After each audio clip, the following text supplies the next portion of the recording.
I decided I wanted to go into the Marine Corps because there was a Marine who lived around the corner from us. This man was nothing but pride, and I knew that's what I wanted in my life. And at that time in my life and in the history of this country, blacks could not get in the Marine Corps.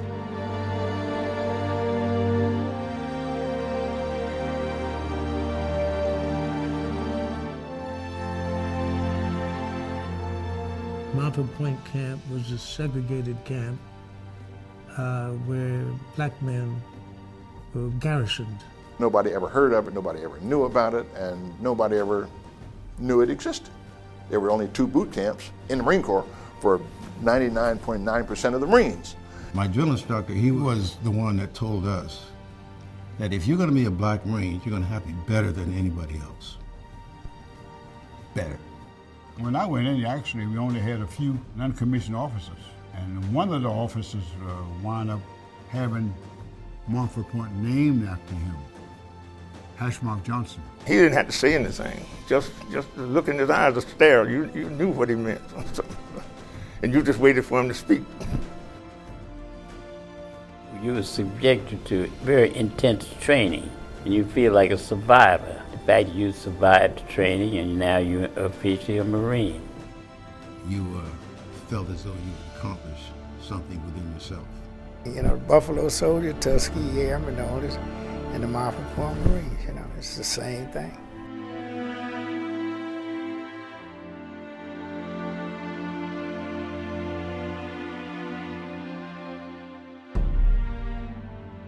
We African Americans were demanding the right to be on the battle lines, to fight. We wanted to prove that we were just as good as a infantrymen as anybody else.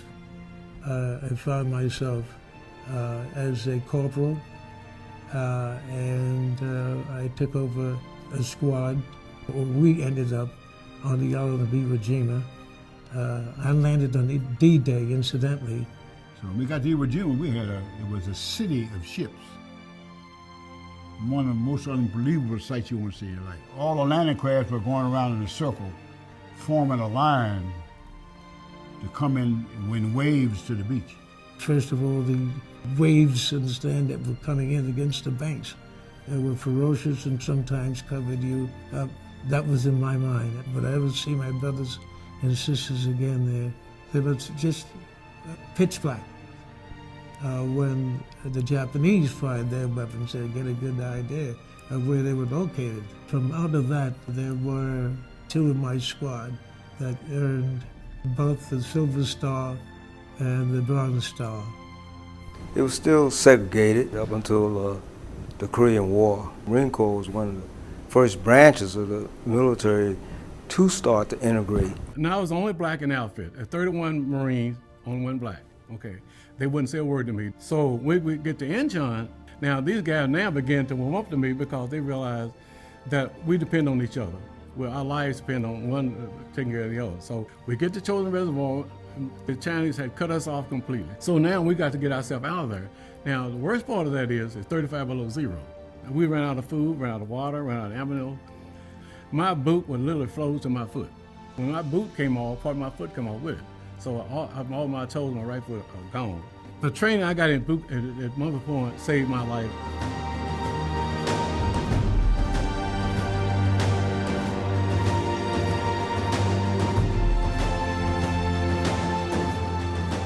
We were coming home from overseas and we stopped at the railroad station and we saw all these signs. No colors allowed, white only.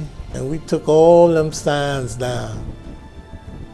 And we told them, we didn't go to war for the United States to come back to see this. I wasn't drafted. I volunteered to wear that uniform. And I respected the uniform, and I had hoped my fellow citizens would have respected it also, but that didn't necessarily happen. I have a friend who was on his way home after boot camp. He was sitting there having been passed over by 2 buses when suddenly a big burly white Marine came in. And he came over and he said, gee, I didn't realize that there were black folks in the Marine Corps now. He said, well, welcome. He said, how long have you been in? He asked him. He said, by the way, why are you waiting over here? Why aren't you getting on the bus? And he said, every time the bus comes in, the white folks are put on first and I can't get on. With that, the white Marine called out, who's in charge of this bus station? And the manager of the bus station came over and he said, you see that Marine over there? He said, when the next bus comes out of here, I want to see his butt in one of those seats. This is 1943. The commonality, the common brotherhood between Marines was shown at that time.